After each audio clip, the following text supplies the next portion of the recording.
Well, greetings out there in YouTube land, and welcome to today's magnificent video featuring the contents of this box, which just arrived this morning via overseas military diplomatic mail from Japan.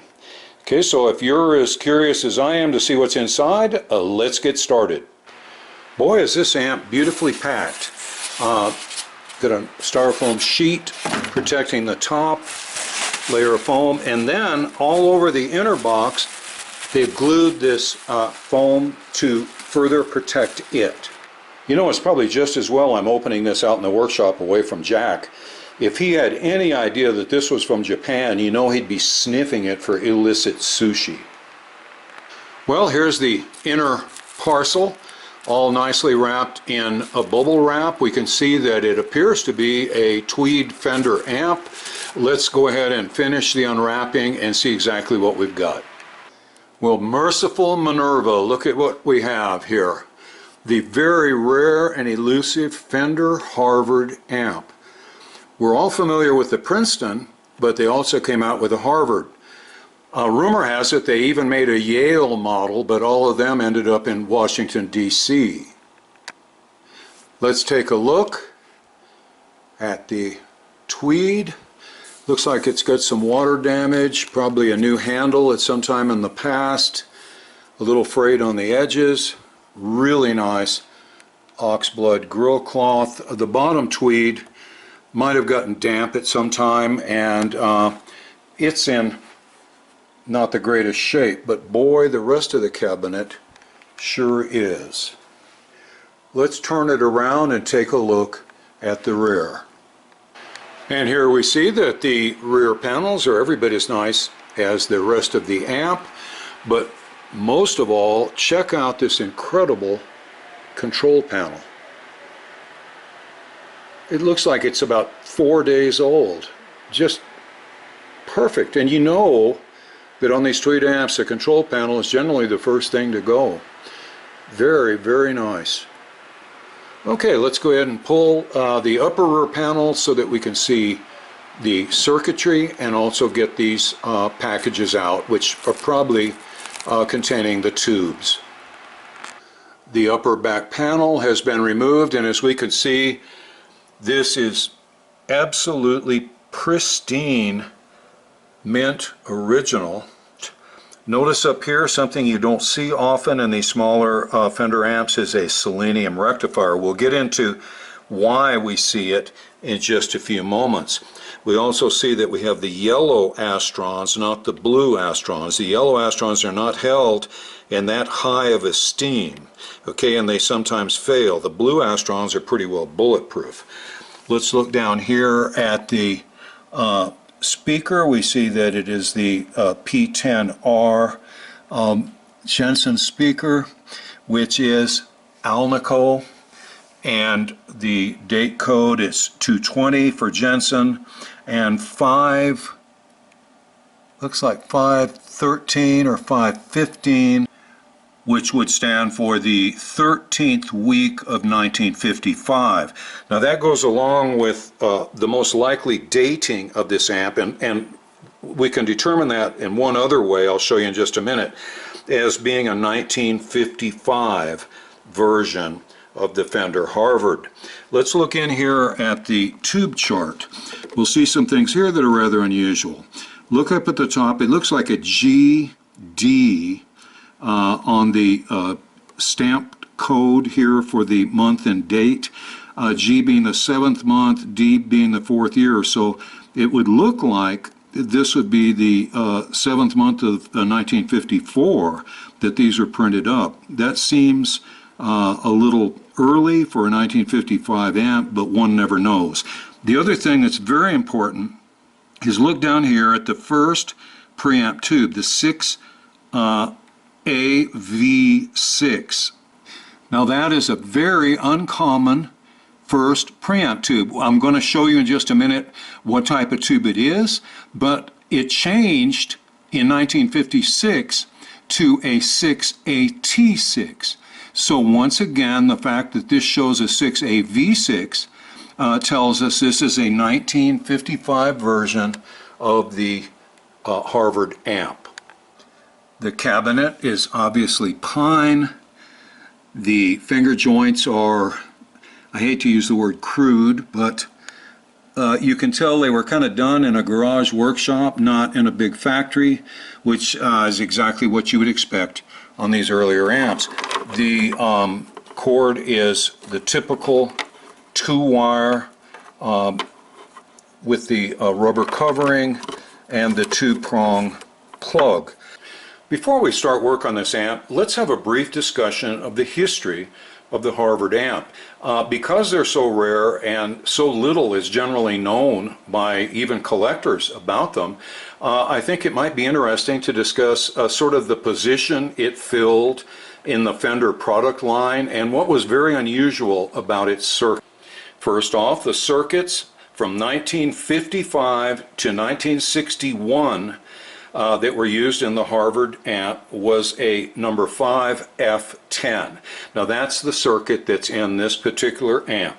That's the circuit in which we'll be looking at the schematic in a few minutes and discussing what distinguishes the Harvard from both the Princeton and the Deluxe. From 1962 to 1963, they used the 6G10 circuit in the Harvard amps. What was special about that is that the first preamp tube was the 12AX7 rather than the single triode 6AT or 6AV6. Those amps are extremely rare, and this is the first Harvard I've ever seen, and I probably will not live long enough to see a 6G10 version, but let's hope. Now, the niche that this amp filled in the Fender product line, it was right between the single-ended Princeton. Believe it or not, Princeton's at this time, and we've already seen one in a video, and I've discussed them previously. They were single-ended. This is a double-ended amp with two 6V6s. Okay, so it filled the void between the single-ended Princeton and the double-ended Deluxe. It was right in between them both in size and in price, and originally, back in 1955, would set you back a not too shabby $100, which would probably buy you 2 good used cars at that time, so this was never an inexpensive amp. Now, the characteristic that sets the Harvard apart from all of its smaller Fender brothers and sisters is that the output 6V6s are fixed bias. Up to this point, all of the Fender amps are cathode biased. The Champ, the Princeton, the Deluxe even was cathode biased. They operate then as a type A amplifier, whereas the fixed bias Harvard operated as an AB amp. And as a result, it got an extra about 2 watts, okay, of output power over the cathode biased versions. It also got additional clarity and headroom as a result of this fixed biasing.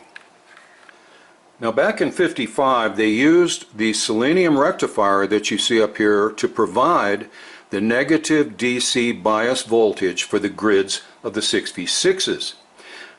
In '56 and beyond, they started to use a dedicated winding, as you'll see right here, a dedicated winding from the power transformer to get the bias voltage, as they do in most of the other Fender amps, the larger ones that are fixed bias.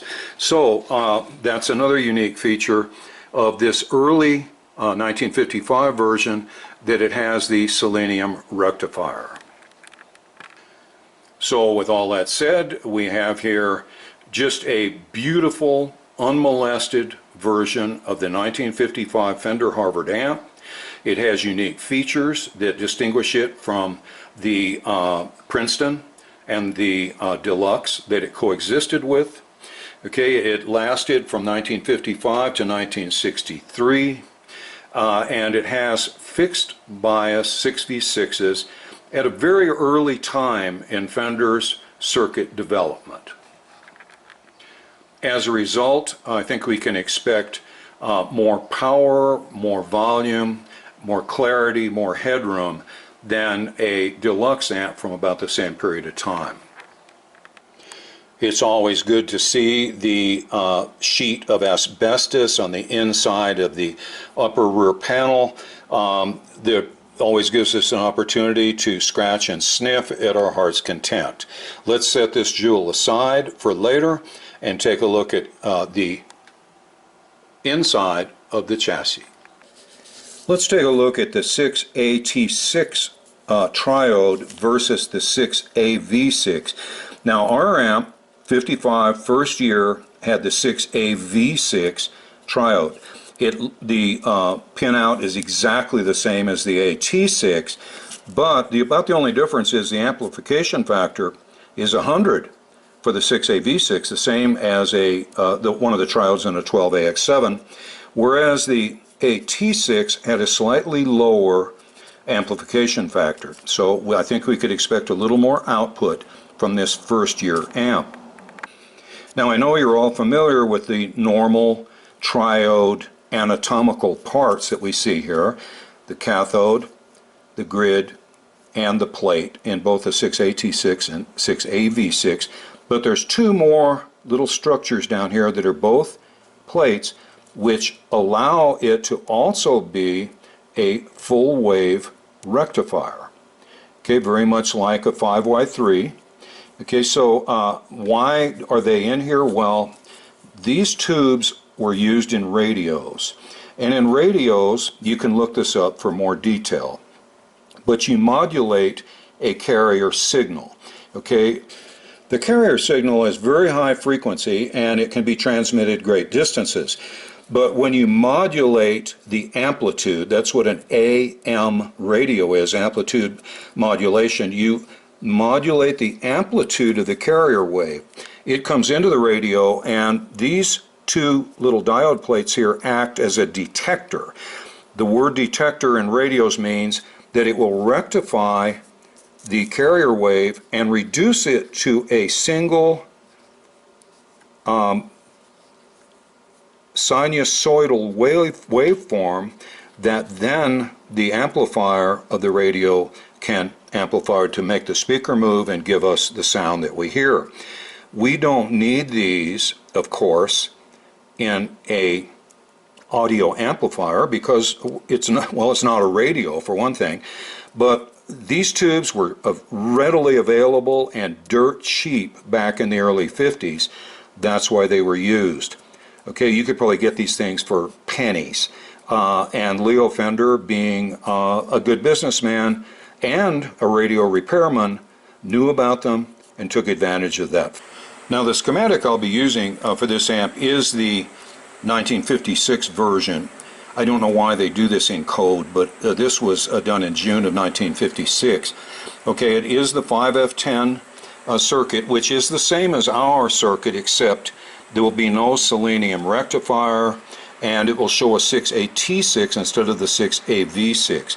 But otherwise, I'm thinking the values here will be the same, and we can use this to evaluate the circuit in the amp that we're currently working on.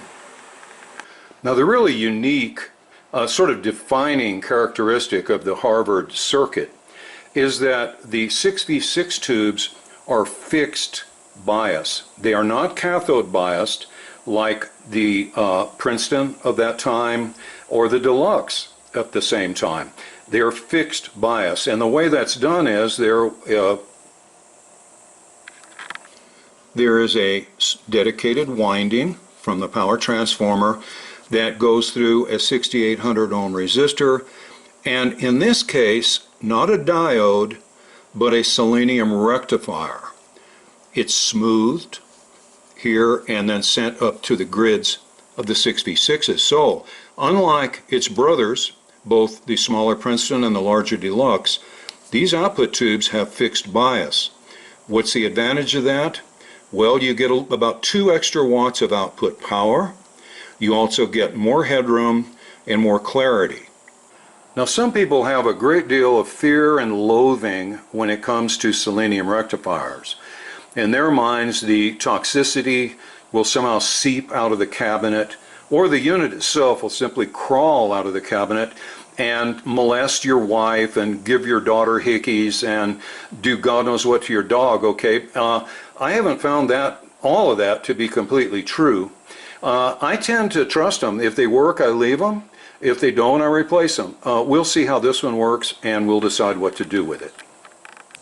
And I think we'd be remiss not to take one last longing look at this virtually mint control panel from 1955. What's that, 65, 66 years old? I'll tell you, when I was 66, I did not look this good. Close, but not quite this good. And then as we're scanning along the very clean floor of this chassis, lo and behold, the infamous piece of masking tape and LUP, and the E's a little faded out, but I'll almost guarantee you that's Lupe Lopez's calling card right there. So, not only is it completely original, but Lupe built it. Well, I've removed the original 2-wire power cord and installed a 3-wire cord that grounds the chassis. I covered the green and white wires with shrink wrap so that it really, it didn't jar the eye when you looked in the back. I've also removed 4 of the 5 electrolytic capacitors, and now I'll remove the metal caps from inside each of these cardboard rolls and conceal modern caps within the rolls.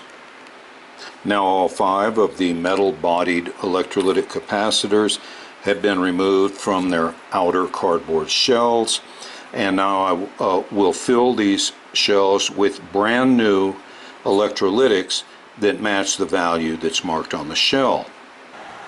Using my lathe, I've turned down a piece of 1-inch dowel to slightly less than 7/8 of an inch in diameter, which will match the metal capacitors that I've removed from their cardboard tubes.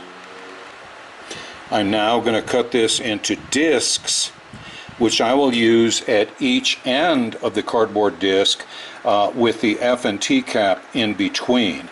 I'll drill a hole in the center of each disc so that the wire from the new F&T cap can protrude out to be wired into the circuit. Now, using a caliper, I measure the original electrolytic caps, and I see that they are exactly 1 3/4 inches in length. And I measure the new F&T caps. I see they're 1 1/2 inch in length. So each disc, each of those wooden discs, has to be 1/8 of an inch thick, so that 2 of them make up the 1/4 inch difference in length between the original capacitors and the new F&Ts. Here's Ollie perched on top of the front tire on my 34 Ford pickup. She seems very content. She also uses that tire as a scratching post. It's nice how she is adapted to indoor life. Good girl. Say hi to the folks out there in YouTube land, Ollie. Good girl. And after reassembly, here we have our 3 restuffed F&T electrolytics ready to be installed. And now it's time to repeat the process, but in miniature, with the 25 at 50 volt 2 electrolytics. In this case, the wood discs are 1/2 inch in diameter and a little bit thicker because of the greater difference between the length of the 25 at 50 volt caps compared to the originals. And there you have it, 2 restuffed 25 at 50 volt caps, 1 for cathode bypass, 1 for smoothing in the negative DC bias circuit. And there you have it, all new electrolytic capacitors installed, and yet the circuit appears untouched. I checked all the resistors and found only this one right here to be out of spec, so I'm going to change it. It's the 6800 ohm resistor that is in series within the negative DC bias supply line. Here's that old resistor, it's supposed to be 6,800 ohms. Instead it's 8,010, okay? That's just a little bit high. What about 33%? So I'm going to install a NOS carbon comp resistor that looks just like this, but it's brand new and exactly the right value. Well, the one out-of-spec resistor has been replaced. All of the electrolytics have been replaced. I think it's now time to install the tube set, plug this into the current limiter, and then test the non-polar capacitors and also the Selenium Rectifier. Well, I plugged in the tube set that came with the amp, and it's a splendid tube set indeed. All tubes are vintage American, mostly RCAs. They're all plugged in. I've got my adapter here for the RCA speaker output to my 1/4-inch shop speaker jack. I've also plugged in the Eurotube's probes under the two 6v6s so we can check on tube bias before we continue and endanger our tubes or circuit. Okay, we're plugged in to the current limiter. Circuit is turned on. Let's watch and see. Notice that the plate voltage is not that high. It's not the 470 volts we're used to seeing from Fender amps. That's part of why this circuit only puts out 10 watts instead of, say, the 16 or 18 you might expect. Okay, we also see that the plate current is extremely low. Now that may be due to some fault in the bias circuit, but let's check into it. You know that 6.8 milliamps is just not going to cut it. According to the schematic, our negative DC power supply is supposed to be putting out a negative 27 volts DC right here at the node between the two 220K resistors. Let's see what it's really putting out. And we can see that we're getting a negative 32.7 volts, which is way above what is expected, and that's why we have this low plate current, because the negative charge on the grid is suppressing the flow of current through the tube. So let's see how we can adjust this down closer to the 27 so that we can get a proper plate current and plate dissipation for our 6v6s. Now the way to reduce the negative DC going to the grids and thereby raise the plate current is to send more of that bias voltage to ground.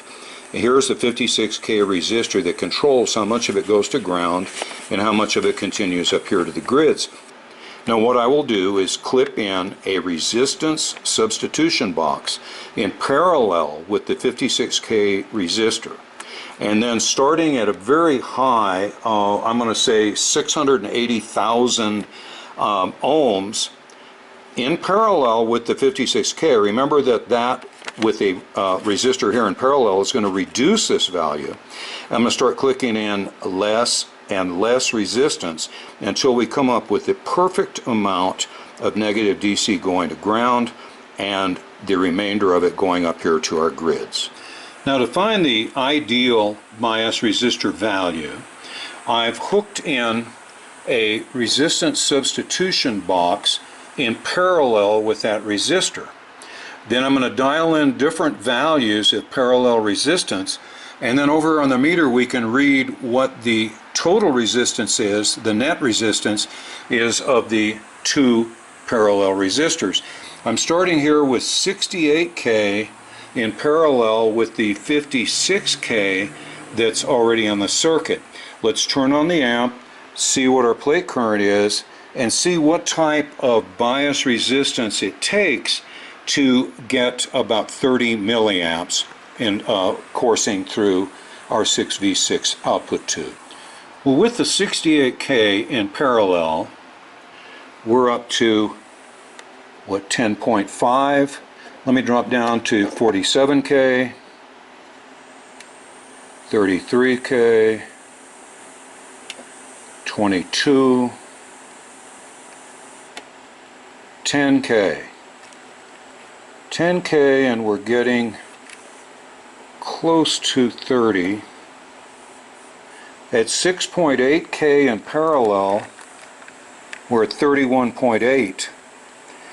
Okay, but look at the plate voltage, it's gone way down. When you multiply these together, we're only going to have a plate dissipation of around 6 watts, whereas we expect it to be more like about 8.4 watts. So it's still rather low. Also, I'm at a loss as to why we have to reduce the bias resistance so drastically to get decent current flow through these tubes. Now the net resistance of 56K and 6.8K in parallel is, according to our meter, around 6K ohms, which means we had to drop this bias resistor to almost 1/10 its value to get decent current flow through these tubes. I can tell you that very low plate voltage and very low resistance for the 56K resistor makes me very suspicious that there's some problems in the circuit. Let's take a look at the coupling caps from the phase inverter. I'm going to check these yellow Astron coupling caps to see if they leak DC. Apparently they almost always do. So let's start off here. We'll check the DC voltage down here at the tube end. That's connected to the tube plate. We see it's at 134.9 volts. Then the other end is loose from the circuit. Okay, it's been disconnected, but there should be no DC that can pass through the cap. And as we can see, there's over 15 volts of DC that passes through. So there's no doubt that Astron is very leaky. Now, just for contrast, I've installed a brand new 0.1. This is at 630 volts, but we'll check to see how a brand new capacitor behaves in the same wiring situation. Okay, the tube plate side is 135.2, pretty close to what we saw before. Now we'll check the distal lead. Remember, with the old yellow Astron, it was 15.3 volts. Well, in this case, it's jumping all around, but it's around 0.2 to 0.3 volts, okay, which is acceptable. All right, in this case, I don't think you're ever going to quite see zero with this type of test method. So there's no doubt the yellow Astron was leaky as heck, and our circuit will be a whole lot better off with a new pair of coupling caps in the 0.1 microfarad position. Just for illustration's sake, let's go ahead and check the leakage on the left-hand 0.1 microfarad coupling cap. Okay, this is the tube plate end. We see it's 41 volts, which is what it should be. Now I'm going to switch my probe over to the distal end, which theoretically should have 0 volts DC, and we see that it is positive, so we know it is the B plus that leaks through, and it's about 1.2 volts, which is way too high. Okay, we can accept like about 0.2 or 0.3 volts, but this is at least 4 times higher than it should be, so this one should be replaced. Now let's check the status of the left-hand 0.02 microfarad coupling cap. It's the one that connects the plate of the first triode of the 12AX7 phase inverter with the grid of the second triode. Very important that this one not leak. I'm down on the plate end of it. I see that it's 128.4 volts of positive DC. Now I've switched my probe over to the distal end, which should be, as we've seen, down around 0.2 to 0.3 positive DC volts. and we see that instead it's about 13.5 or so, so it leaks like a sieve. So that one has got to be replaced. Now let's try the fourth and final coupling cap. Alright, this one shows 106 volts of B plus on the plate end of the capacitor, and when I switch to the distal end, 5 volts, way more than it should be. Okay, so both of those now have to be replaced. Here's something that puts those consistent findings of around 0.2 volts on the distal ends of all the caps into a proper light, and that is that with nothing connected to my probes, the meter reads about 0.2 volts. Okay, so apparently I don't know where it's picking up that, but that's essentially the zero. So we've been getting essentially 0 volts on our new capacitor distal ends. And there you have it. The 4 leaky yellow Astron caps have been removed and replaced with brand new caps that, when tested, would not allow the positive DC to pass through them and affect the bias of the tubes downstream. Okay, now the point here is, was it a waste of time to conceal all the electrolytic capacitors? Well, in this particular case, I was told to keep the circuit as original looking as possible, and I've done that. Okay, it's not within my power to stuff Astron caps. Okay, they're not hollow. So I've done the best I can. This is going to function beautifully, whereas it was doomed as long as these leaky wretches were in place. So I've done the best I can. Okay, and let's hear in just a few minutes how good that is. But the low plate current issue still persists. Perhaps the two 6v6s that came with the amp, despite their wonderful RCA heritage, are simply worn out. Their cathodes are depleted and unable to generate sufficient plate current.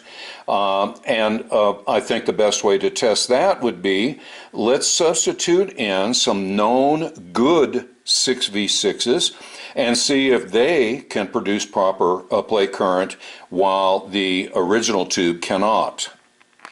Well, I tried several more tubes in this position, and the results were always the same, down around 6 or 7 milliamps, just pathetic.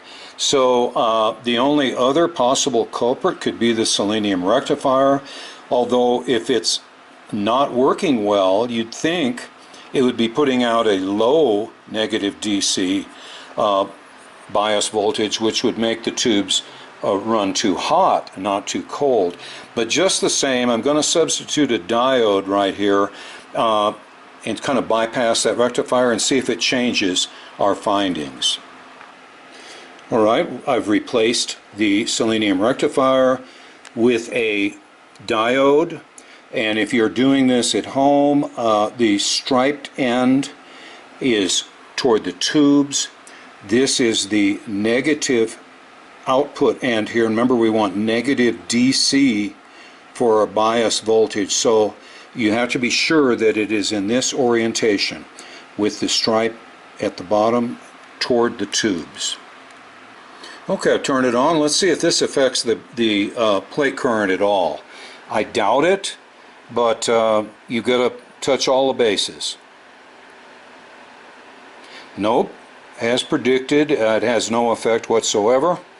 As you can see, it's just the same, around 6 milliamps. Sadly, after substituting several different 6v6s, including a brand new one, the best plate current that they could produce was still around 6 milliamps. So the problem does not reside within depleted cathodes of the original 6v6 tubes. It's elsewhere in the circuit.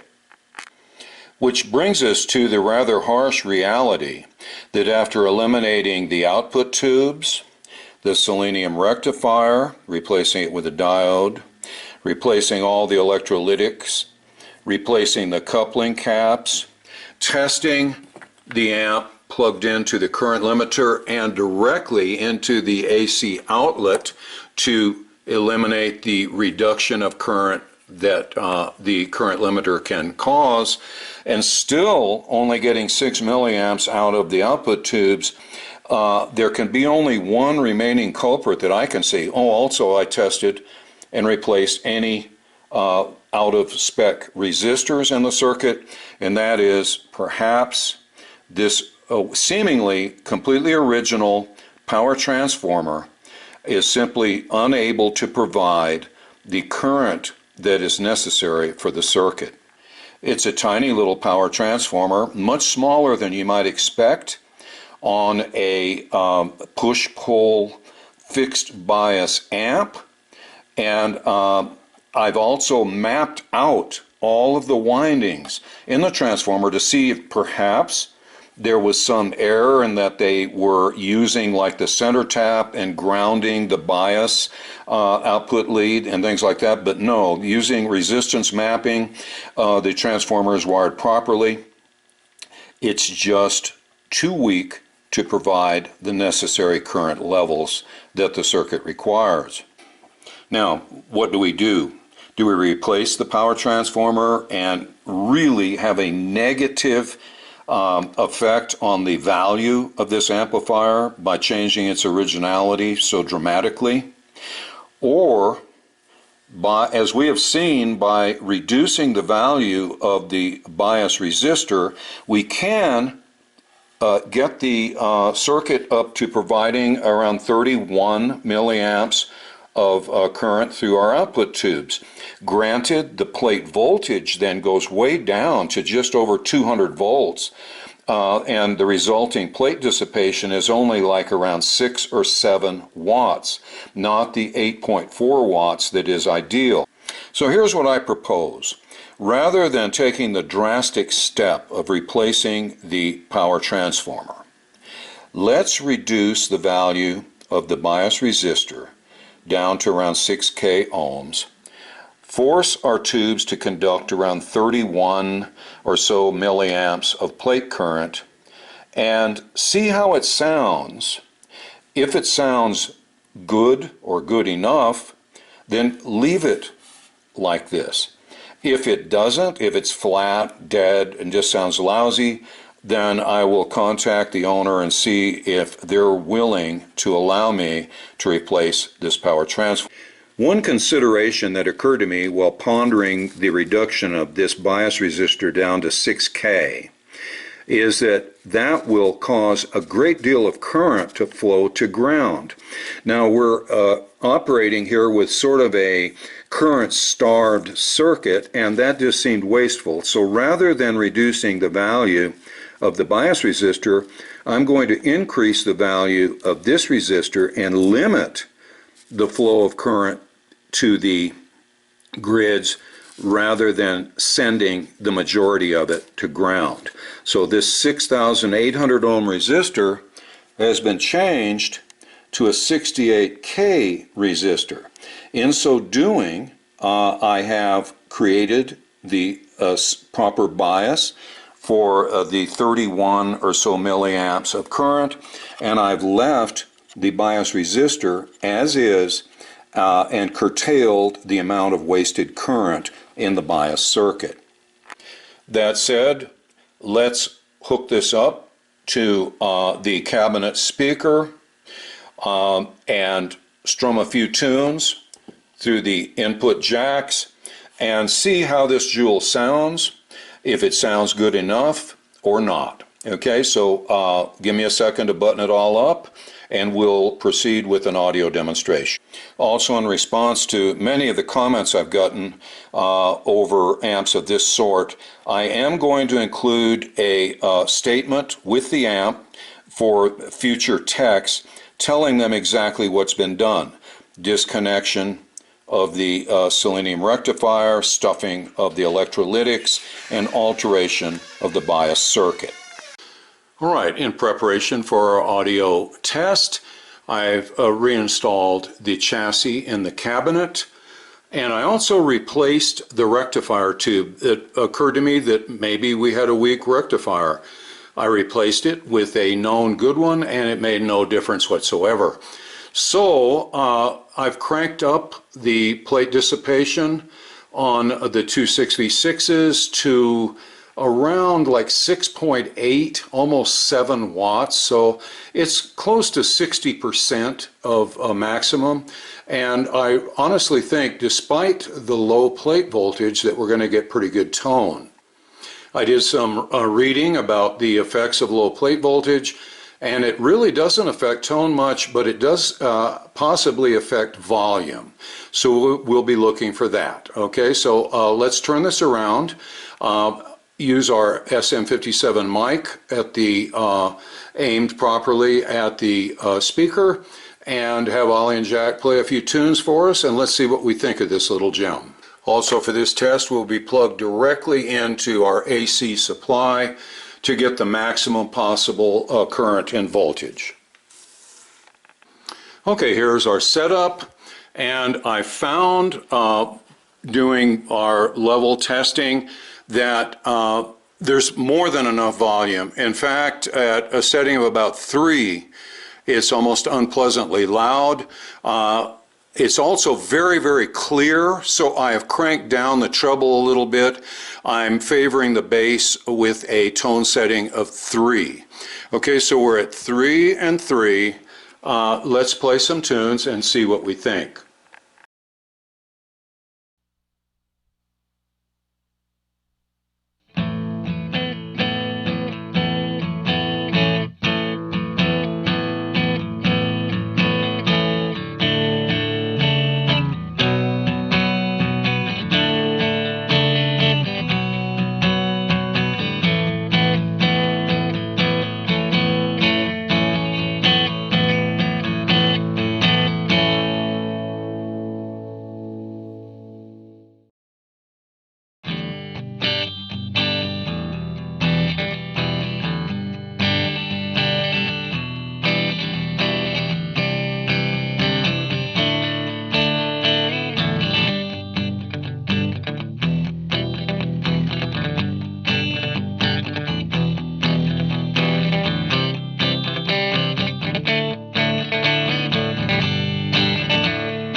Well, now that the audio demo is completed, I think it's time to discuss our findings. Personally, I was very pleasantly surprised by the tone. I thought it was excellent. The volume was quite stout. I remember we thought maybe the low plate voltage might hamper the volume a bit, but it sure didn't. It has a clarity that I find rather unusual in many of these early Tweed amps. The clarity really reminds me more of blackface Fender amps. Okay, and it may well have to do with the grounded cathodes on the output tubes and the fixed bias. It also may have to do with that rather low plate voltage. Okay, now bottom line though is I think that the performance is more than satisfactory. I really don't feel inclined to go in and do any major overhauls of the circuit like replacing the power transformer or anything that dramatic. I'm going to post this video and let the owner listen and see what's been done, and then let him advise me if he wants me to return the amp or if he wants me to do further work on it. Well, I guess that's about it then for this video on the ultra rare Tweed Fender Harvard Amp. I hope you enjoyed the proceedings and maybe picked up a few interesting hints or ideas. As usual, I want to take a few moments here to thank all my Patreon patrons and PayPal contributors for keeping us on the air and advertising free for another month.